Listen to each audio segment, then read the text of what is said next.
Have people, and welcome to Sunday morning platform of the Washington Ethical Society. Glad to hear you, see whoever we can see. So Robin Kravitz says, "Good morning, y'all." And I love it when she says that. The whole y'all thing, I'm easily amused. Naomi Goldstein, good morning. Lovely to see you. And who else do we have? Bonnie, good morning. Dr. Blarcom. And who else? Donna Taylor says, good morning, Judy and everyone. Lovely to see you, your chats. And we are taking a couple minutes here to get established and ready to roll. Looking forward to this morning's platform address. Again, if you'd like everyone to see your messages, please be sure to set the chat to all panelists and attendees. Walter and Susan, good morning. And Perry, that would be Perry Beider, says good morning to everyone. Jennifer D, good morning. Happy to be here. We're happy that you are here. Very nice to see people saying good morning in the chat. Getting established, gathering your beverage of choice, warm, cool, or otherwise. Tepid, I suppose, would be otherwise. And if you would like to get a candle to light during our candle lighting, this is a good time. Who else do we have? Harry says, hey, Jennifer, another key player in the story we'll be telling this morning. Yay. Vincent, good morning. Good morning, good. I love the way you say good morning, good people of WES. And Peter Bishop, good morning to you. Nancy McGuire, lovely to see you. Okay. And we will be starting here in just a moment. Jeff Mehal, good morning. Good morning, good morning. It is. Okay. So I see that we are right at a little bit after 10:30. So let us begin. Opening words for today were written by M. Scott Peck. It is in the whole process of meeting and solving problems that life has meaning. Problems are the cutting edge that distinguishes between success and failure. Problems call forth our courage and our wisdom.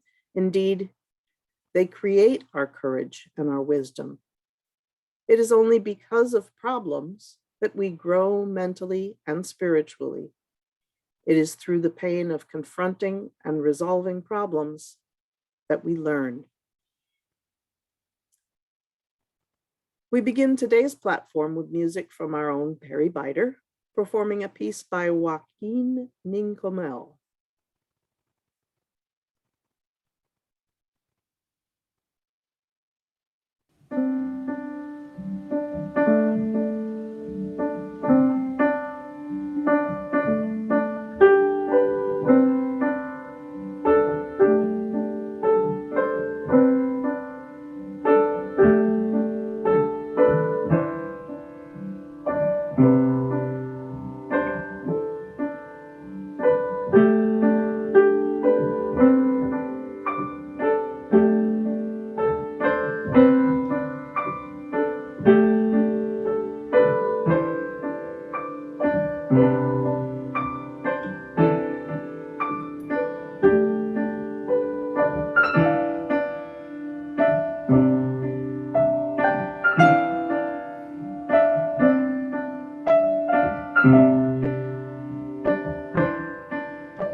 Thank you, Perry.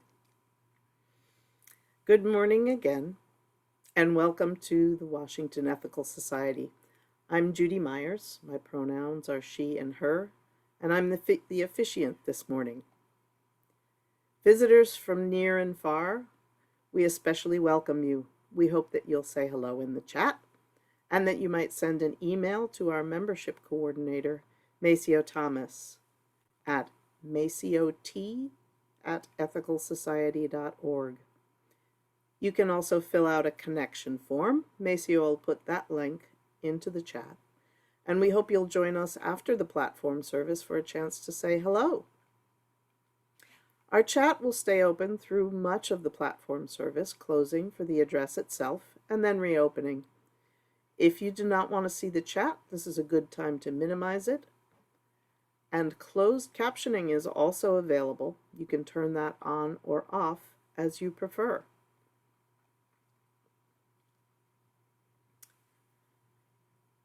We continue our gathering by reading our statement of purpose so that we may remember the values that hold us together.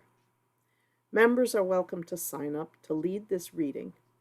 If you're interested in taking a turn to read the statement of purpose, you can sign up at tiny.cc/readsop.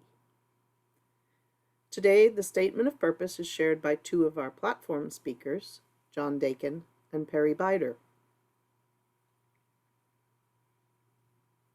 The Washington Ethical Society is a humanistic congregation that affirms the worth of every person.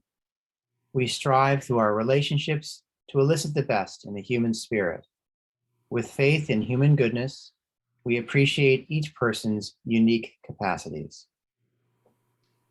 We joyfully celebrate together and support each other through life. We nurture a sense of reverence and responsibility for each other and the earth. We warmly invite you to join our community of children and adults as we work for a world where love and justice cross all borders. May it be so. If you have a candle at home, I invite you to light it now as I share our candle lighting words. May we kindle within us the warmth of compassion, the light of understanding, and the fire of commitment to build a brighter future for all.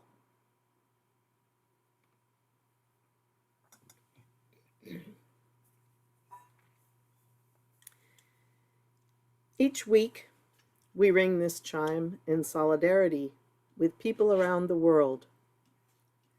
Today, I'm particularly mindful of those of us who are dealing with the pandemic, who had thought that things were moving forward in some ways and see that they are moving more slowly forward and sometimes seemingly backward.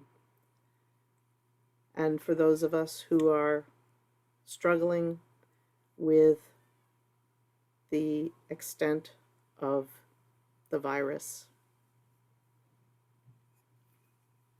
As we listen to the chime, let us remember our connection to each other and the world around us.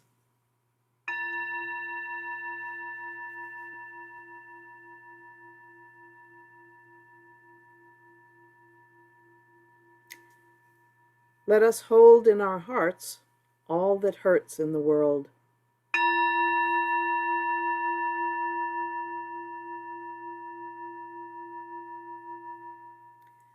and let us commit ourselves to all that calls for our work and our love.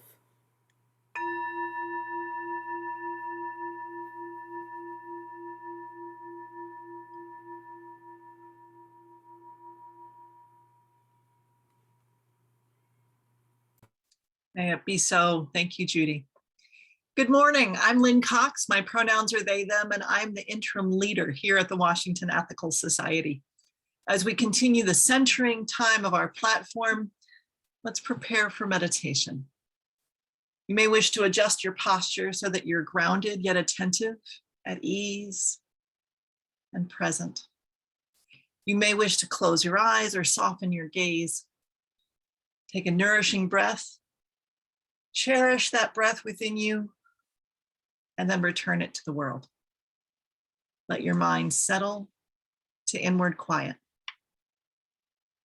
Continue to breathe in and out evenly and fully as I share these words of meditation from my colleague, Teresa Soto. This is a charm for hope. The first thing to do is to tie a string around your finger.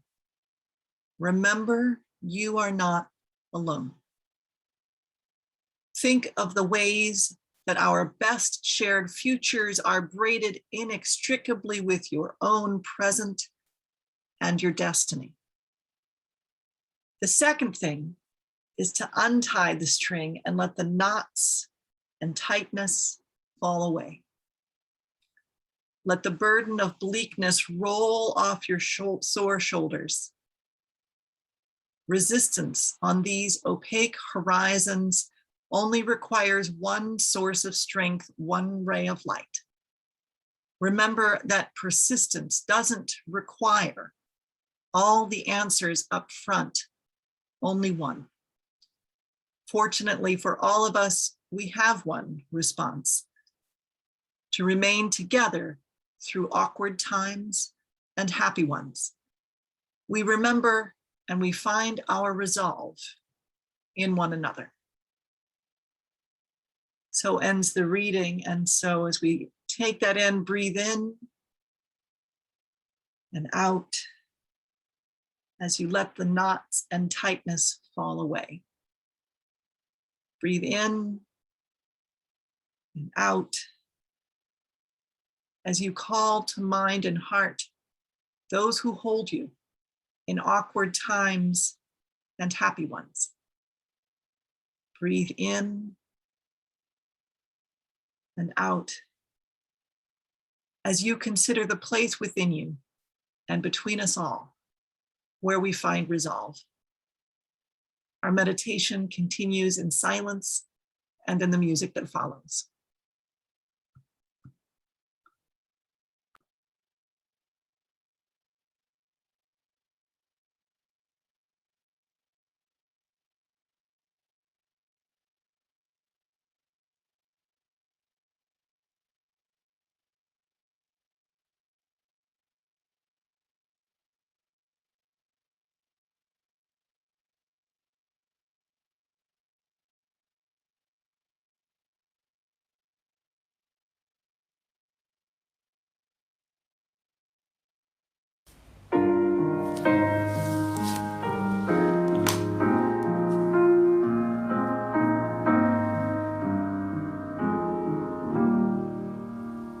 Be ours a religion which like sunshine goes everywhere, its temple all space, its shrine the good mind, its creed all truth, its ritual works of love.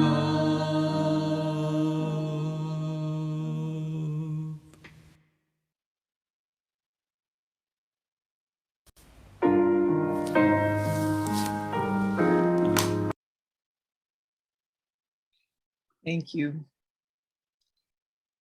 This is the story about how our WES community came together to explore a big decision. Through curiosity, transparency, and a commitment to each other's worth, WES members found a way from a lonely place in the institutional world to a place of vibrant relationship with the UUA and the AEU. For longtime members of WES, this might feel like it happened yesterday. For others, it is long ago history that might help explain some things about our community today. During this interim time, part of our work together is to elicit stories about your history and heritage and to reflect on what those stories mean to you now. What have you learned? What would you like to grow from? What would you like to sustain into the future?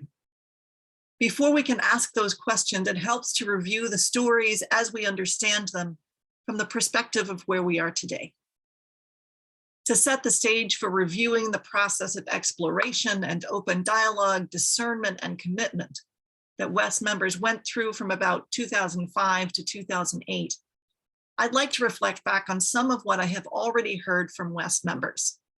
You all shared these stories with me in the cottage meetings last fall, in anecdotes at coffee hour, and in the history timeline event in May. Of course, sometimes stories evolve in memory and in retelling, so I don't know if the story happened exactly this way, but I believe it's true that WES members came together, productively faced their differences, and came out stronger as a community for having made a decision together. So let's imagine ourselves back in the late 1990s and early 2000s. Then, as now, WES was a thriving community. Members were proud of their local and international service work, their adult education programs, their festivals and celebrations, and their ways of caring for one another. As a larger community than the majority of other ethical societies, there were certain needs that WES had that the American Ethical Union was not focused on providing. So if WES needed help on best practices for governance that scaled up to a larger community, or a curriculum for a Sunday school with larger, more age-specific classes, or professional development for staff members beyond what is offered in the leader certification program, the AEU hadn't created those things because most ethical societies didn't need them. So WES had some needs that were not being met with affiliation with one and only one national organization. You'll hear more in a bit about some of the other frustrations that WES leaders, staff, and lay leaders had with the AEU. But it seems like even if everything had been harmonious, there still would have been a reason to look beyond the AEU for additional institutional connections. So WES staff and lay leaders went searching for other resources. They found some at the Alban Institute, which doesn't exist in the same way now. Many of the resources of the Unitarian Universalist Association turned out to be useful for an ethical culture society with little or no adaptation. Mary Herman, whose title eventually became Leader for Community Life, found educational resources for children, support for her creative development of celebrations, and help with understanding how to approach the management of a community like WES. And none of that meant that WES members felt any less affectionate about the history and heritage of ethical culture. And perhaps we still have some things to unpack about the difference between a tradition or worldwide community and a national organization. As you'll hear from John, members turned out to be attached to ethical culture as an identity, and that did not change even as they were assisted by and delighted by resources from other organizations. Just like having a friend to go bowling with does not mean less attachment or affection to the friend you play tennis with, WES found that collaborating with Unitarian Universalists did not make them feel or act with less commitment to ethical culture. In 2006, Richard Nugent was appointed as the interim leader, as senior leader Don Montagna retired. And the fall of 2006 is also the point at which I first encountered WES. I had just started serving the Joseph Priestley district of the Unitarian Universalist Association, which was our regional association of congregations at the time. After a restructuring at the UUA, we're now part of the Central East region. So I met Peggy Gates through LREDA, which is the Professional Association for UU Educators. Peggy hosted us at WES in the following program year for a Laredo chapter meeting. And this would have been before the membership vote for dual affiliation later that spring. It seemed to me that WES was a place of beauty and vibrance, and that WES fit right in with the other communities I was serving through the Joseph Priestley District. It was and is a place of exploration, a place of mutual care, and a place that values the growth and well-being of young people. Looking back now through the lens of interim leadership, I can see what good work Wes and Richard Nugent did together during that interim opportunity of 2006 through 2008. The interim period is not always as eventful as Wes has found it to be. Back then with your affiliation questions and your building renovation, and now with COVID and with opportunities to be involved in justice and democracy movements. Back then you made the most of it, and members are making the most of this moment as well. I do think it's important to remember that the affiliation question was not the only thing going on in WES at the time, and not the only thing that occupied the attention of people in DC and around the world. The recovery of New Orleans took years after Katrina in 2005, and WES sent a volunteer team to help with the recovery effort in 2008. There was a presidential election in 2008. WES held its first auction in that time period. There is always more than a single story. We do our best to find our way through, understanding that we are following multiple threads at once in the tapestry of our communities. Though I did meet you in a sense and have admiration for WES back in those days, I wasn't here with you for your discernment process. So to learn more about that story, I'll turn it over to John Daken and Perry Beider for their personal perspectives.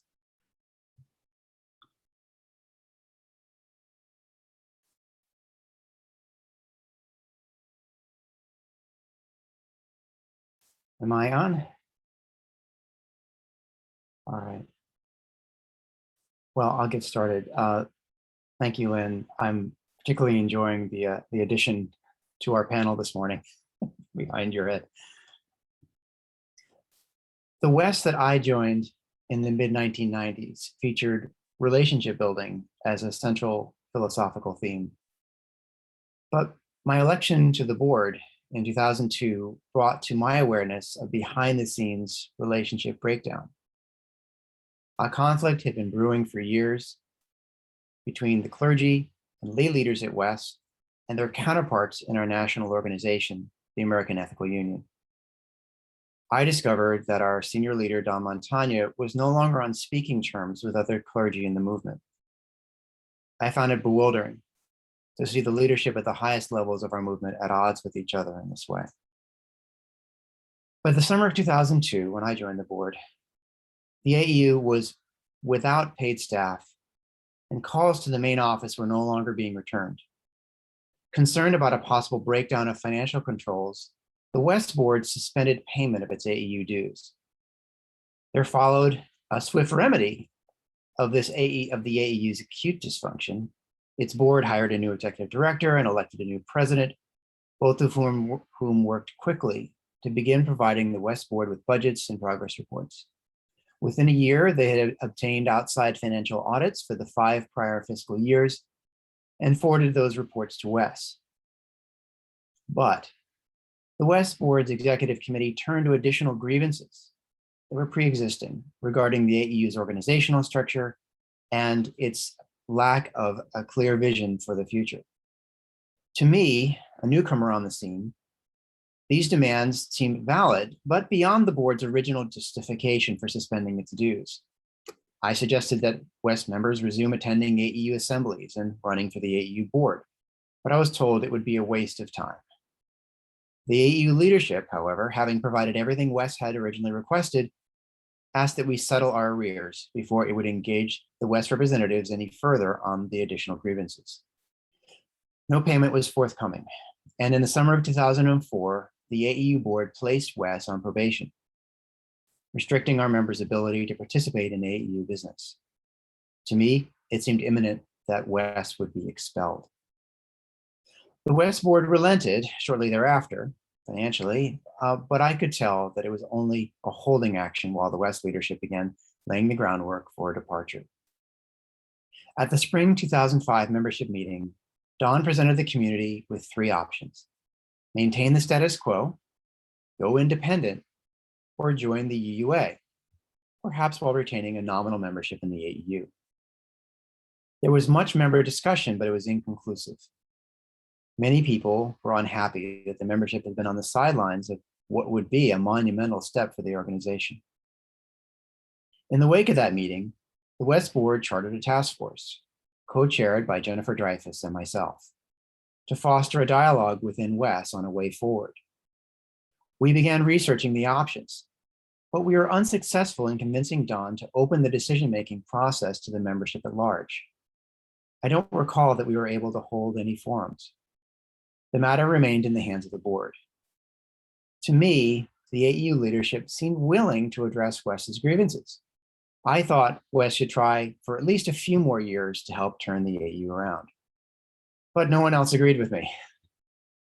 And 6 months went by without any movement. So, hoping to be the loyal opposition, I decided to help the board take definitive action. After studying the WES Constitution, I've just lost my notes, so just a moment while I reset on my end. You can look at the slide. Studying the WES Constitution and the AEU bylaws, I presented the board with a roadmap for leaving the AEU. Lots of moving parts, and it's probably no surprise that no one had had the stomach to really try to delve into this. The board decided that it did want to pursue this process, and in the spring of 2006, formally recommended to the WES membership that our society leave the AEU. If you can go back to the prior slide, Lynn.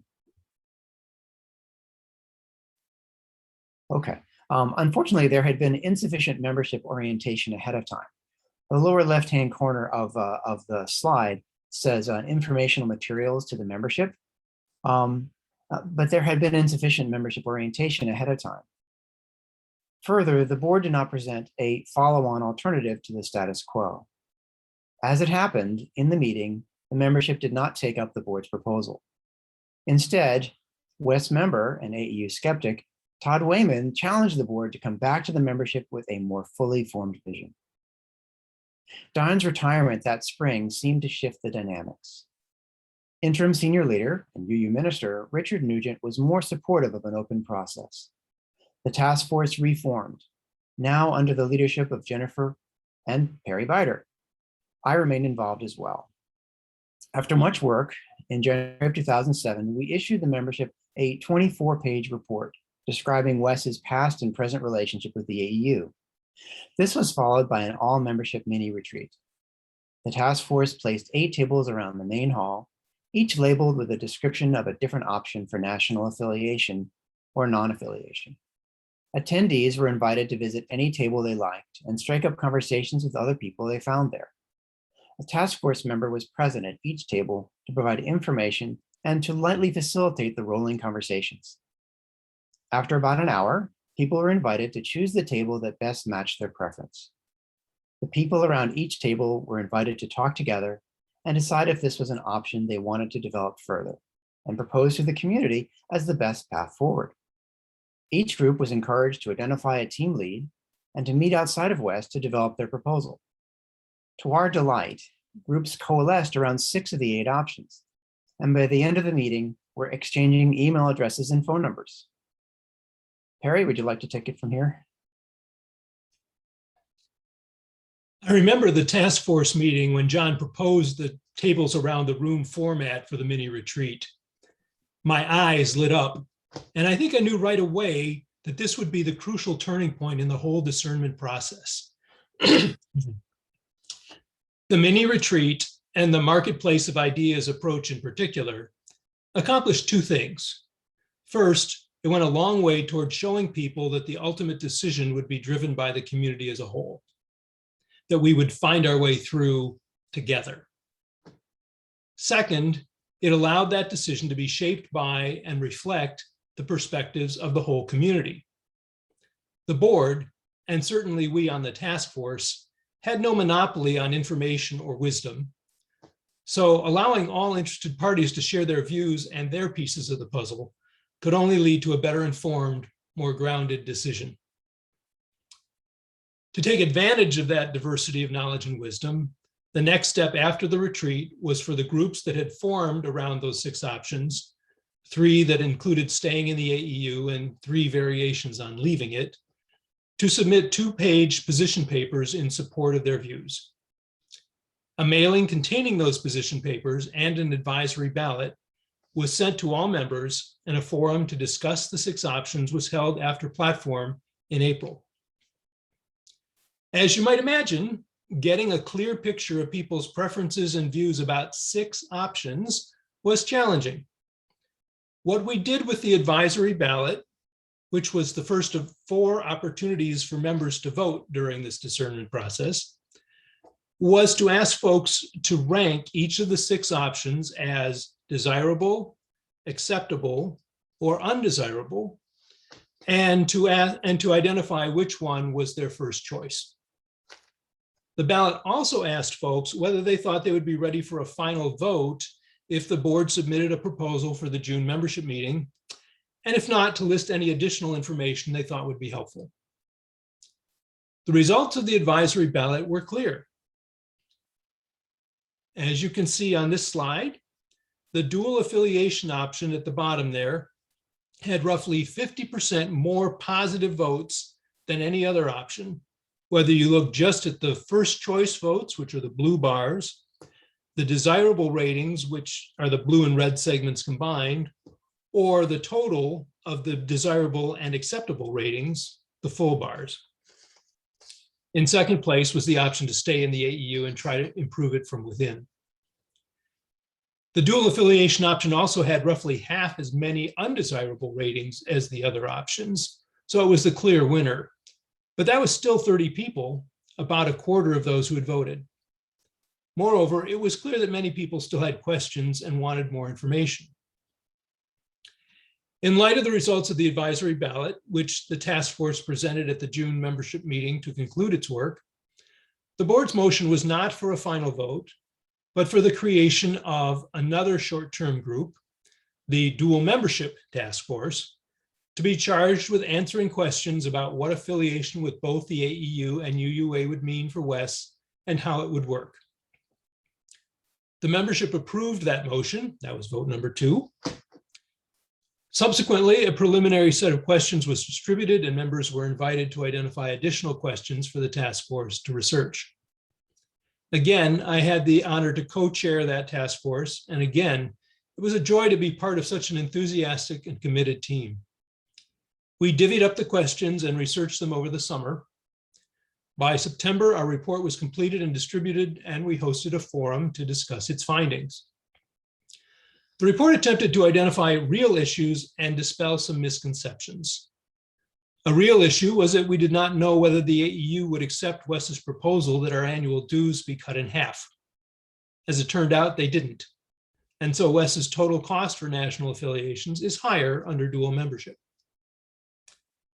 As an example of dispelling misconceptions, we confirmed that Unitarian Universalism is not a Christian religion, though its historical roots are in Christianity, and some UU congregations choose to maintain a Christian identity. Further, our report noted that joining the UUA would require no changes in our platforms, classes, or other practices, since the only operational requirement of the UUA is that there be a membership meeting at least annually.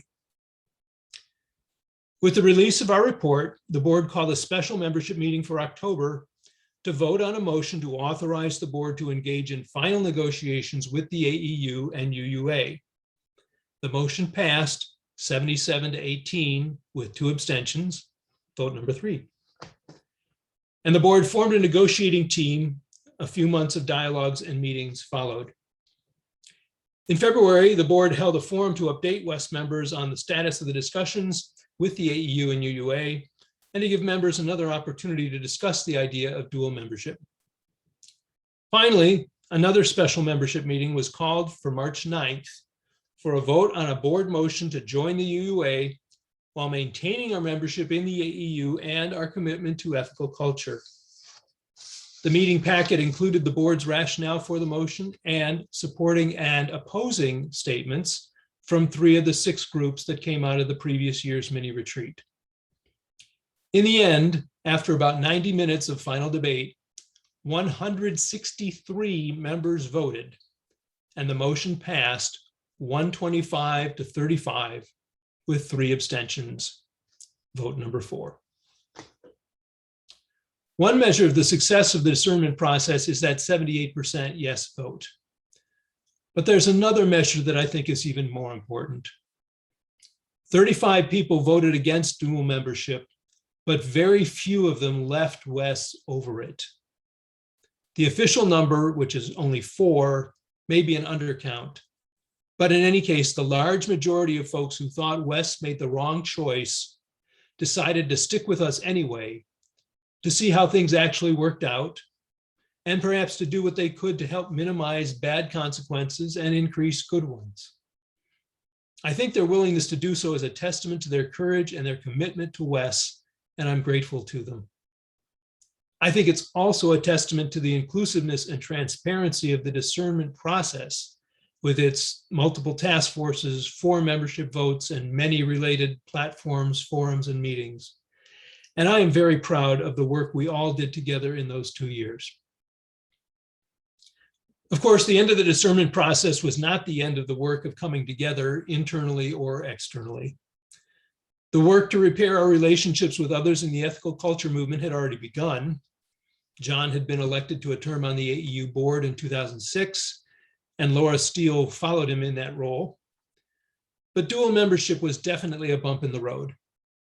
There was a lot of concern, sometimes strongly expressed, that our platforms would abandon ethical culture themes, that WES clergy and members would be less involved in AEU affairs, or that we would dilute the identity of the whole ethical culture movement.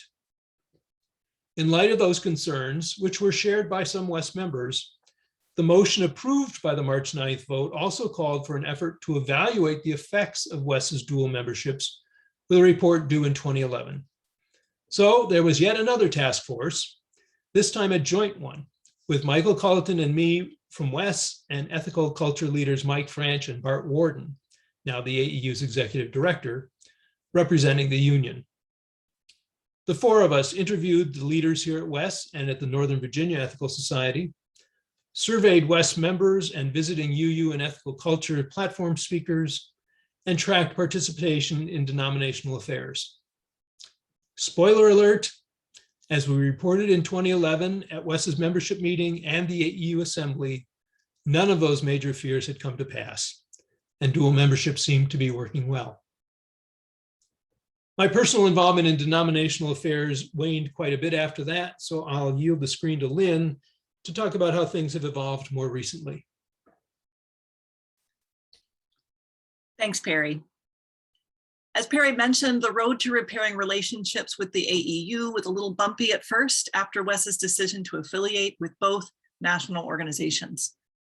And so I hope that the report in 2011 and the continued commitment of volunteers like John Daken and Laura Steele, and today added to with volunteers like Sonia Coopers and Joe Klein, have demonstrated to our AEU friends that WES remains attached to and involved with ethical culture.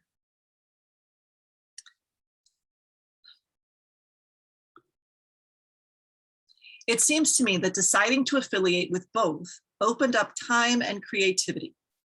Without the urgency of needing one organization to be all things to all people, the relationship rebuilding could be deliberate and focused.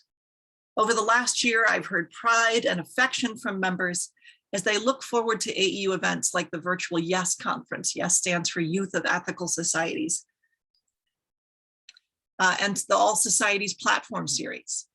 The board was animated and curious in seeking out delegates for the AEU Assembly, and about a dozen members attended the information session with delegates in advance of this past AEU Assembly business meeting.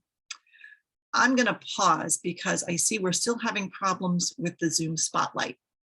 I don't know if there's anything we can do about that other than thanks Zoom for pushing out their updates each Saturday night.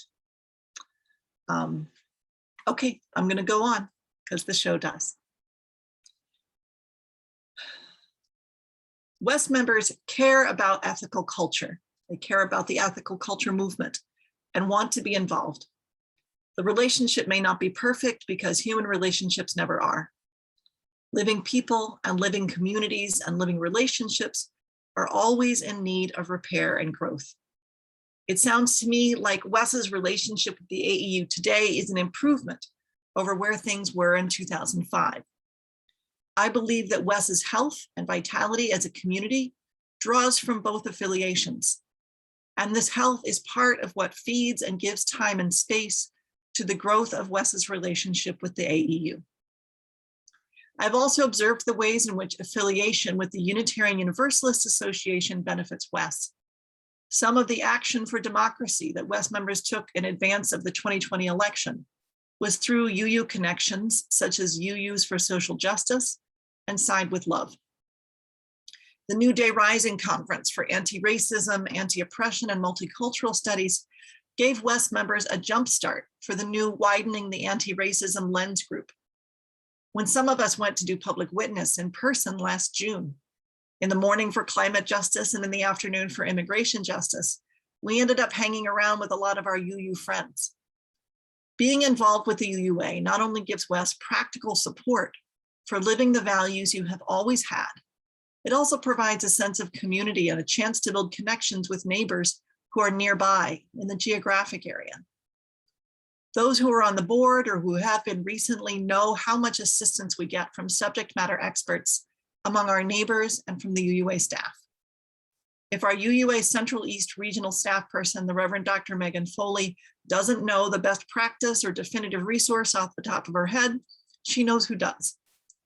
And our old friend, the Reverend Richard Nugent, is just an email away, now on the UUA staff, helping us answer questions about finances and employment practices for communities that match WES in size and complexity. It matters to my colleagues on the staff that they can reach out to people with similar work and experience in neighboring communities. It matters that everyone on staff can join a professional association with a code of ethics and a standard of practice.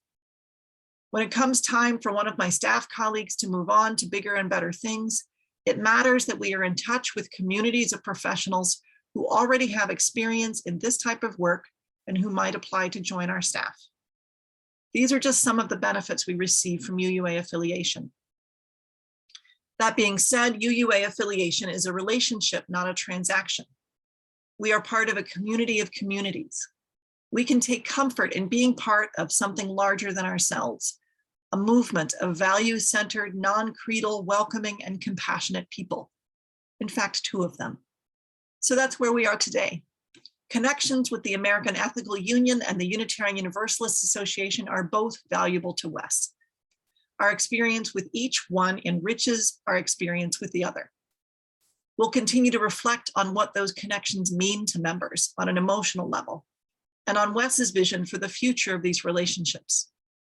Personally, I feel honored to have a chance to watch the power of both and in action at WES, and to accompany you through this interim opportunity. Let's remember that this is a community that has faced and can face challenging issues and come out stronger together. This is going to be an exciting year. Let us move through it with courage and compassion. May it be so.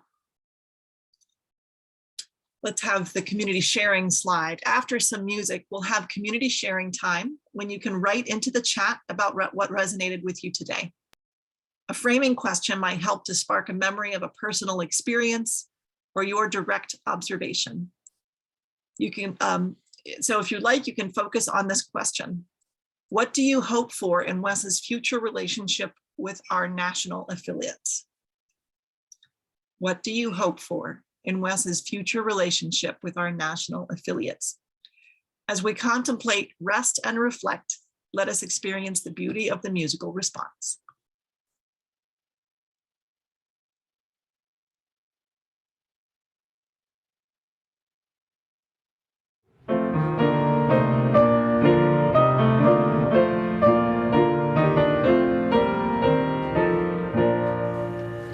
As tranquil streams that meet and merge and flow as one to seek the sea, our kindred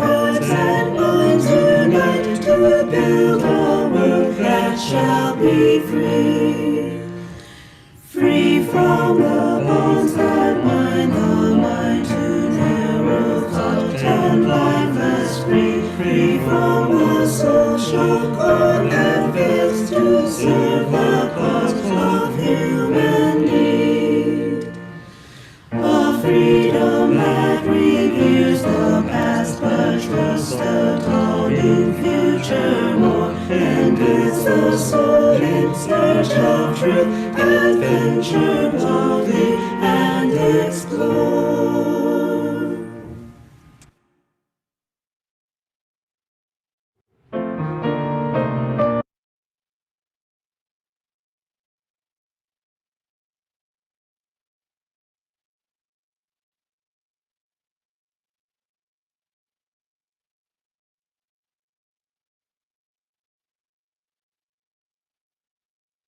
Judy, we can't hear your lovely voice.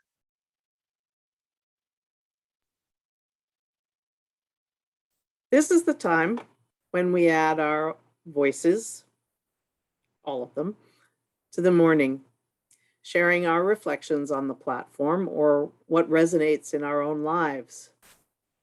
You may consider the framing question that Lynn presented. What do you hope for in WES's future relationships with our national affiliates?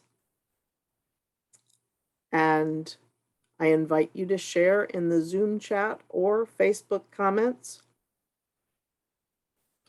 what things may resonate with you from the chat. From the speaking. Naomi Goldstein says sincere appreciation to Perry and John and others who led such a thoughtful, inclusive process. Indeed it was. Shirley Storm says, thanks to all for this information. It was all before my time at WES, and I knew it had been a difficult decision. I am in awe of all the work and thought by so many members. Nancy McGuire says, my favorite part of the 2005 to 2008 period and the current video platform period was the chance to meet with and hear from our cousins in other ethical societies, ethical culture societies, and UU congregations. I would love to keep this up. Those of us not on the board really need to stay connected with other societies. Absolutely. I've always had fun attending other societies' platform meetings because they are much the same and very different. John says, Jennifer Dreyfus, so glad you made it this morning. So appreciative of the hard work you put in as well. Not sure which John that is. Laura Steele, thank you all for that trip down memory lane. I was a newish member at the time of those transitions. What strikes me as I remember those processes is the commitment to open discussion, open ideas, open exchanges. And it's that part of the process that I keep hoping we bring into our process of this next interim year and as we search for a new leader. We need lots of discussion together, and that's my hope. Abby Daken says, thanks for the reminder of how it felt to be part of the community as we considered this question. It gives me hope for the future of WES. Jennifer D, my hope, easing the financial burden placed on WES by the dual affiliation status. We do currently make sacrifices in other program areas because of this. And Abby adds, Jennifer D. Peter Bishop says, it was wonderful to hear of the story of this struggle. I really support the final conclusion. It was quite a feat.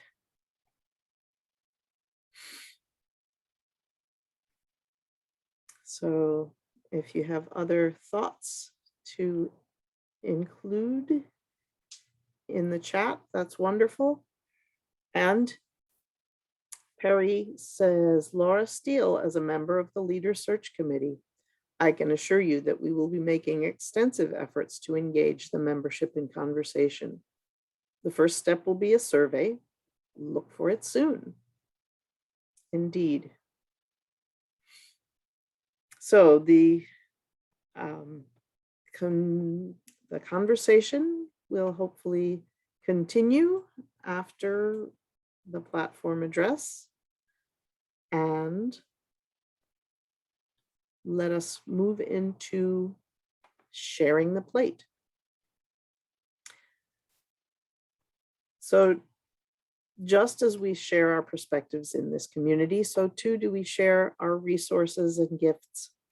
Here at WES, we split the Sunday collection between our operating budget and a fund dedicated to justice and compassion.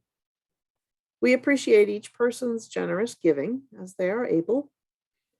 This month, half of the offering is dedicated to family and friends of incarcerated people. FFOIP seeks to bring services to the children of the incarcerated and at-risk youth.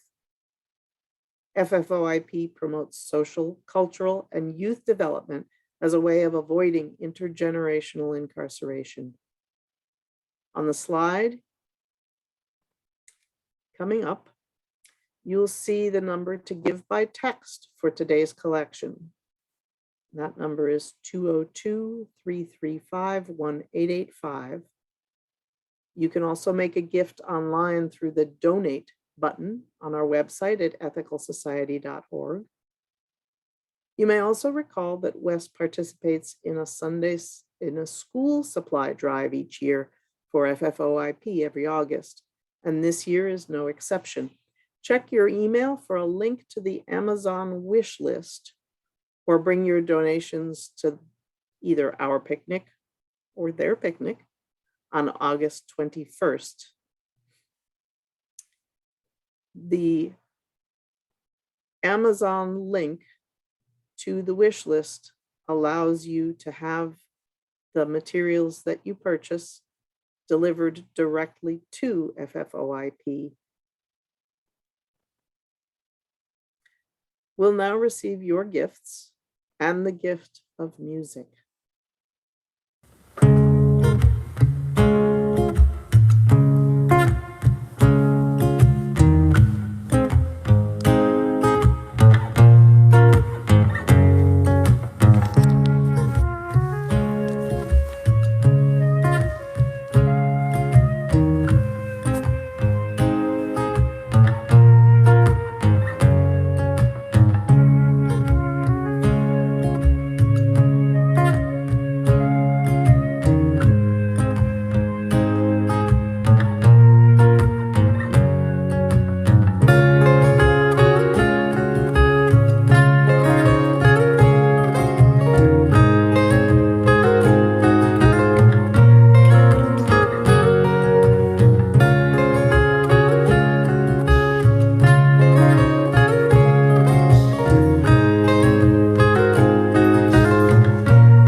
Okay, thank you so much to the many, many people who helped to create this morning's time together. Interim music coordinator Leah Morris, Perry Beider, and the West Chorus. Membership coordinator Maceo Thomas, slide artists John and Abby Daken, and tech host Kate Lang. And Robin Kravitz for communication support and hosting virtual coffee hour at the conclusion of platform today. Thank you to those who are leading and supporting our work in the weeks to come. There are a variety of opportunities for WES members and friends to connect virtually around shared interests and in support meetings and discussion groups. This coming Saturday, August 21st, from 3 to 7 p.m., weather and COVID permitting, we're having an outdoor in-person gathering at Rock Creek Park in Picnic Grove 10. To reduce the potential for sharing germs, this is a bring your own picnic event, not a potluck. Assuming our DC metro area COVID risk level does not go into the severe range by next weekend, and assuming it's not thundering and lightninging, we're still on. Check your email for the sign-up sheet and look for a reminder message on Thursday with a complete list of what to bring. In case you missed it, WES is launching a new small group program called TIE Groups. TIE is short for Together in Exploration. If you've been looking for more ways to connect with other members in WES as a whole, contact Maceo about getting signed up. Next Sunday, August 22nd, the Philosophy Group and the Sci-Fi Book Group are each meeting at 1 p.m. by Zoom.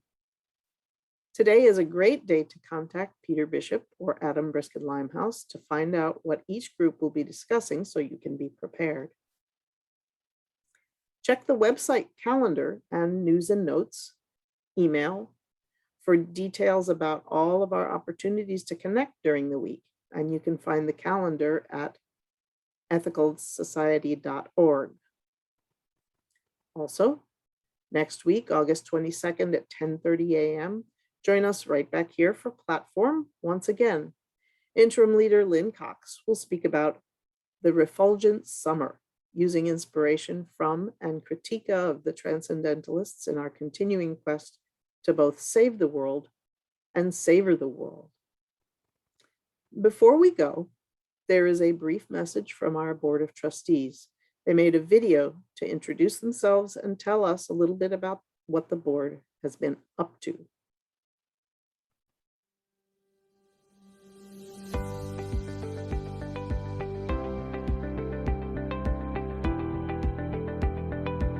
Hello, Wes. My name is Trang Duong. Trang, she, her are my pronouns, and I'll be serving my 4th year on the Board of Trustees. We thought this would be a great way to communicate with the board, with Wes, about what the board is up to, because I know you can't always make our monthly meetings, although you're welcome to. So today we'll be introducing ourselves to you, as well as letting you know what we've been working on. In terms of what the board's been working on, we will be finalizing the suite of conflict-based policies. We've been working on these for years, so we're going to do the final push through. We have asked for feedback from the congregation, and so that will be coming down the pike. And these are kind of like last step policies around sexual misconduct, harassment, and disruptive behavior. So we'll also be starting soon our task force for recording membership meeting. And so as probably you'll know, we'll be continuing these in the near future by Zoom. So the question is whether or not to record them. And we'll be starting that soon. The board is working on creating our roadmap, basically our goals for what we accomplished this year. And one of those is we'll definitely be supporting the staff and leadership in terms of our reopening plan. Okay, so about me, I mentioned my pronouns. My 4th year, I will be actually serving as the board president this year. I'm very happy to do that. And I'm also the one thing I love most about WES is not only its people, our memberships, but also just I love the fact that our commitment to social justice is something very important to me, and I'm very happy that I share that with other WES members.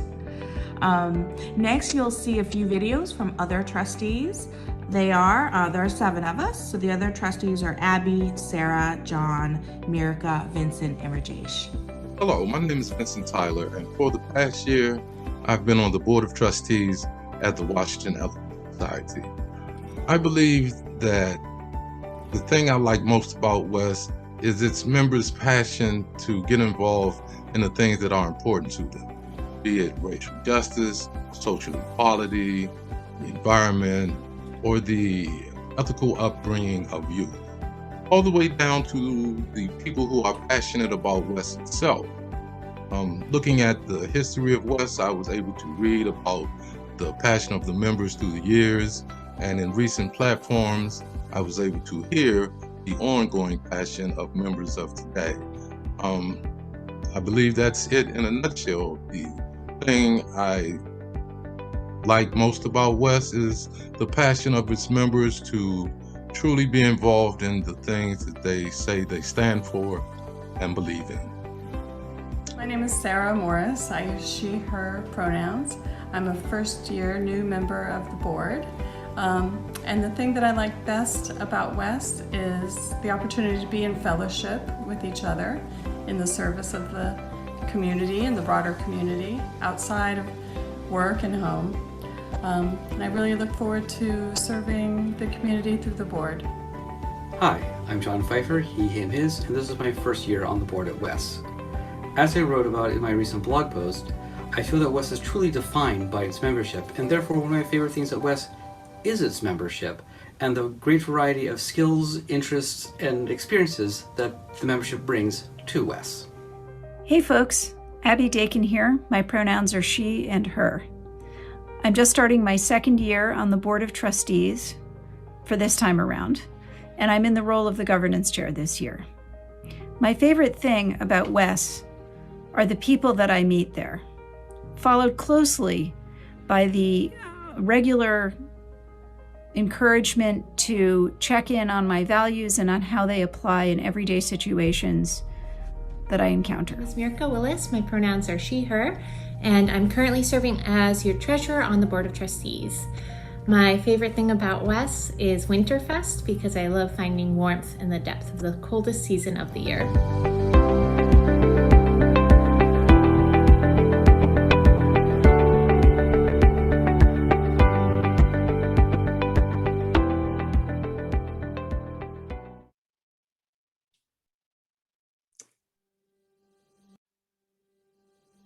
Thank you.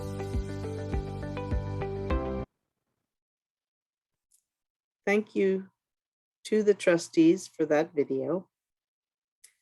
They will be meeting by Zoom this Thursday at 7 p.m. and board meetings are always open to observers. Minutes are posted in the member access area of the website.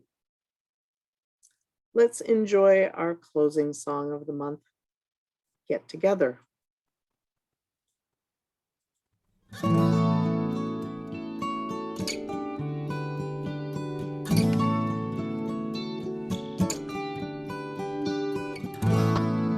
Love is but a song we sing, fears the way we die.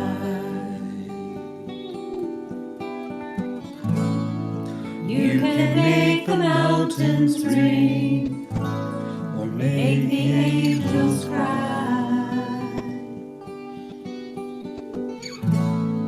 Though the bird is on the wing, and you may not know why.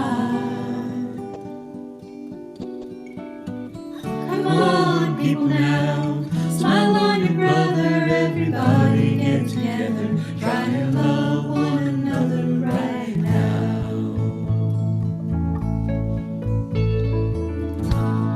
Some may come and some may go, we all will surely pass.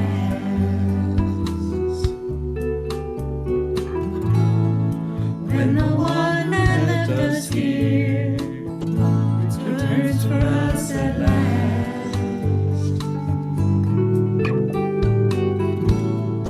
we are but a moment's sunlight fading in the grass.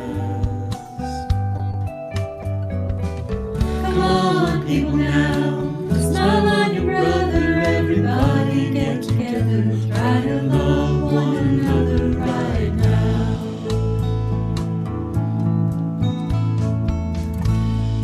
If you hear the song I sing, I know you understand.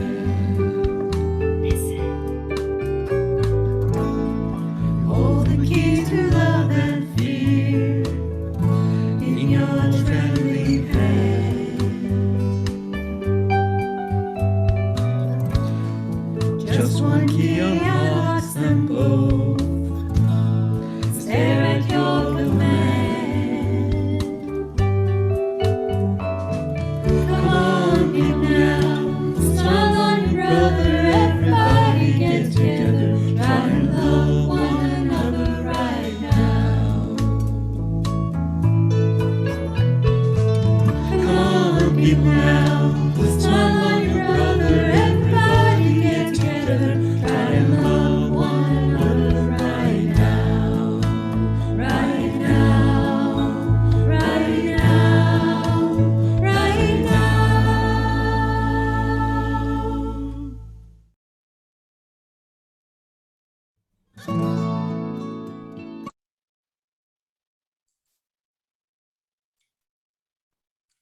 I'd like to share a few of the additional comments from the chat before we go.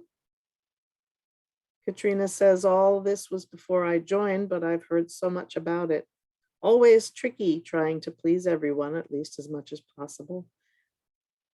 Sue Jacobson says, thank you, Perry and John. WES survived some difficult times, and I appreciate all of the work that was done. I have to say, as a person who grew up in ethical culture and a very long time WES member, I was one of the few who opposed dual affiliation. None of my fears about losing ethical culture came true, and dual affiliation has worked better than I thought it would. Trang says, a little late, thanks for sharing that history and for all the hard work it involved. I'm constantly in awe, but not surprised of how thoughtful WES folks are. Included in the chat are the link to the FFOIP wish list mentioned earlier, as well as a link to the CRC workshop coming up on dealing with conflict. So if you would like to check those out, take a look in the chat. And this talk will be available soon, so that if you missed all of the important information and the history, you'll be able to access it. Now I invite you to join me in our closing words for the month. Let us go into the week ahead with compassion, understanding, and commitment, finding and nurturing collaboration in the quest for a better world. Please join us for a virtual coffee hour by pointing your browser to tiny.cc/wescoffeehour, all one word, which you should be able to see in the chat as well. Once we're in the Zoom coffee hour space, we'll divide into breakout groups, which you're welcome to drift in and out of as you choose to greet different people. If you're new to our community, please send an email to our membership coordinator, Maceo Thomas, and introduce yourself. So once again, that's maceot@ethicalsociety.org. Have a great week, all. And we look forward to connecting with you throughout the week